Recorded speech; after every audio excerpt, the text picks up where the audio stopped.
Hello, hello. Good afternoon po sa inyong lahat. Isang magandang hapon. Isang magandang hapon po sa inyong lahat. We are live from Musashi Kosugi. It's a really nice area, diba? Yun po ang aming school. That is our school. Break time ko po.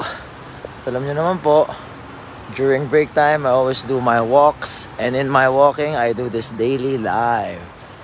This intention of this live video is for me to share this amazing business opportunity that I have, this life-changing business opportunity that I have, while also practicing and learning what it takes to become a successful entrepreneur, while unlocking po ang ating full potential through personal development. Yun po ang intention ng aking video. So if you are looking to open up a business, you are in the right video. If you are looking for a mindset shift, you are in the right business. And if you are looking for something po na parang just to keep on improving every single day, you are in the right video. Yun po ang aking mga goals, and I want to share my goals to other people also para po makatulong ako. That is the intention of this video. Hindi po ako nagla-live video para magmagaling. Hindi po ako nagla-live video para magpapansin. I am doing this live video in the hopes of makatulong po sa mga tao na nag-a-aspire po na maging isang successful na negosyante tulad ko. Yun po. Hindi po ako magaling. Hindi po ako magaling. Nagpa-practice lang po ako because I want to get better every single day. So yun po ang aking topic. Ang aking intention. So today po, napakaganda po ng panahon ngayon dito sa Japan. Bago po ako magdaldal, isa pong view kung nasan po ako ngayon. Yan po ang mga residential area dito. Ito po ay isang school. Ito sa gilid namin, school po yan. It's a really nice residential area here in Jiugaoka. We are close to the station. At ang ginagawa ko po, iniikot ko po ito para at least magkaroon ng konting exercise and makapag-clear out po tayo ng aking mind. So let's go po on our topic for today. And our topic for today is scaling your business. Scaling your business. Ito po isa sa mga step pag po gusto nyo pong mas lalong lumaki ang inyong negosyo. Scaling your business is making it bigger, making it more visible, or pinapalago at pinapalaki po natin ang ating negosyo. Ayun po ang meaning ng scaling your business. Okay? So let's go to the first topic. Kung ano ba what are the strategies for scaling and growing? Ako po, at one point, I want to scale my business in order for me to reach more people. Marami pong mas lalong makakakita nitong negosyo na ito. Ano ba ang scaling? Scaling po, it means that you are expanding it so that you can serve more customers, you can serve more clients, and you will increase your revenue. Meaning, tataas po ang inyong kita at lalaki po kayo. Meron po ako ditong 3 benefit kung ano po ang nagagawa ng scaling ang business. Okay? Let's go po to the first benefit kung bakit ito importante if you are going to scale your business. Kung gusto nyo pong palakahin ang inyong negosyo at one point. Okay? Ang number 1 po na magiging benefit pagka nag-scale kayo ng inyong negosyo is, number 1 is common sense. Mas boost your profit. Boost your profit meaning dagdag po yung kita. Kasi po pinalaki nyo ang inyong negosyo. Kung meron man, like let's say magbibigay po ako ng example, wala po akong ganitong negosyo. Ito lang ho ang unang pumasok sa aking utak. Pagka po let's say meron kang restaurant, 'di ba? So pagka let's say yung restaurant mo nagbukas ka ng panibagong branch sa isang panibagong lugar, syempre magkakaroon ka ng panibagong customer doon. Meaning lalaki po ang iyong kita. Magkakaroon kayo ng double na kita, 'di ba? In our world, in this business that we are doing, in this digital marketing business that we are doing, scaling your business, marami pong ways na pwede mong gawin. Number 1 po, kung gusto niyo pong mag-scale ng business, because we do advertisement.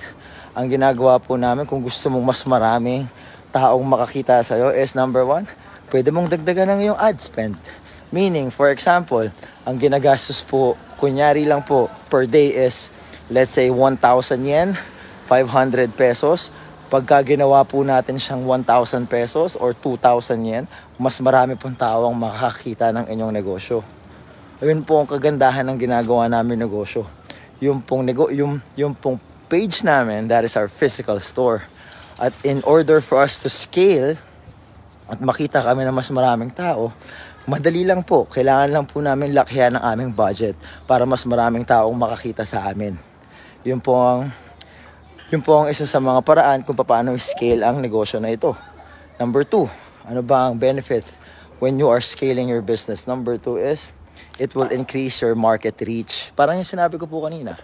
Market reach, you are going to reach more customers. Yung mga taong hindi pa alam ng inyong negosyo, mas makikita po nila. Kasi po, you are expanding your business. Meaning, for example, balik tayo dun sa example ko kanina. Yung pong bagong bukas nyo na restaurant, let's say dun sa isang lugar, syempre, mas lalo pong makikita ng ibang tao, mas dadagdag po ang inyong reach.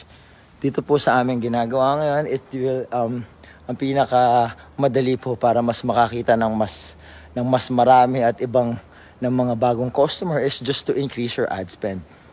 Ad spend po. Yeah, advertisement po, it's a really powerful tool. Dati po nung teenager ako, nung college ako, hindi ko maintindihan kung ano yung advertisement. Now, I have developed the new skill. Naiintindihan ko na po ang advertisement. Kasi ngayon po, umaandar po siya. Based on my experience, marami pong nagtatanong tungkol sa negosyo ko na to. Dahil nag-allocate po ako ng budget para makita po ako ng mga tao. Yun po ang ginagawa ko. Pangalawa is, ano ba yung third na benefit if you are scaling up your business? Third benefit is, you are going to attract more opportunity. Diba? Kasi nga po, nag-expand kayo, meaning, iba't ibang tao makakakita sa inyo, hindi mo alam. Yung mga panibagong tao na makakakita sa iyo, pwede silang maging bagong customers, pwede mo silang maging bagong business partners, pwede mo silang bagong maging partner, di ba? So yun po maganda. It will open up a lot of opportunities sa inyo nang hindi po natin siya alam kasi po hindi ba natin siya nasubukan. Ayun po maganda sa scaling the business kasi hindi mo alam kung anong mangyayari. Baka yung pag-scale mo ng business ayun na pala yung maging dahilan para magbago ng buo ang iyong buhay, di ba? So yun po ang maganda. Yun po ang sobrang nakakatulong po ang scaling of business if you want to increase your profit. So yun po ang tatlong benefits na pwede kong ibigay. Balikan po natin sila.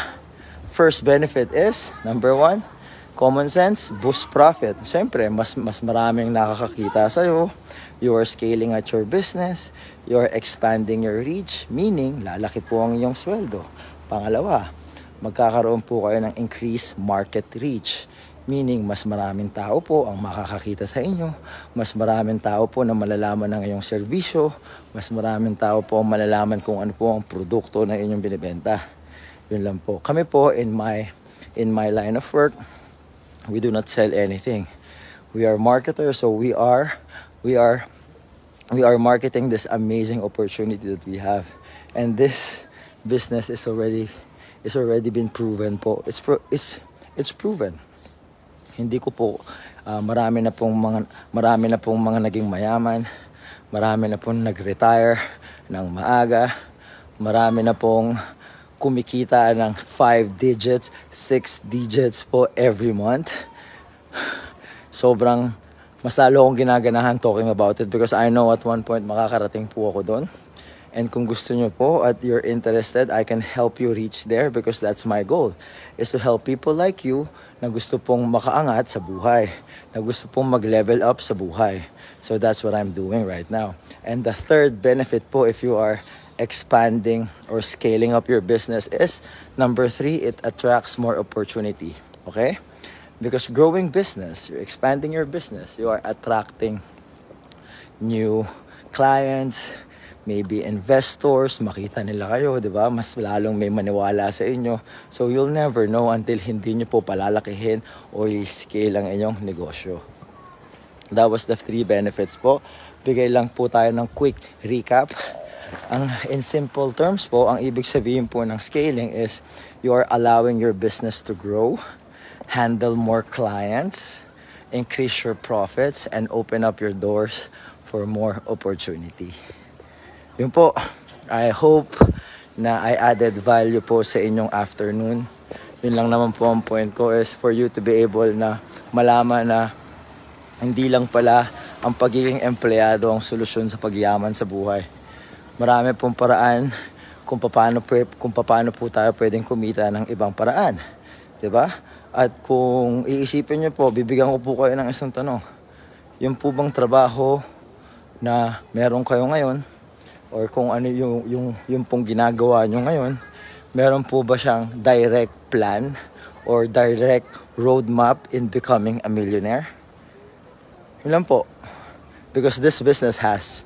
Marami na po naging milyonaryo and I'm going to be one soon and I'm claiming it because marami na pong nakagawa and wala po silang pinagkaiba tulad natin. They are just normal human beings na sumubok mag-take ng risk.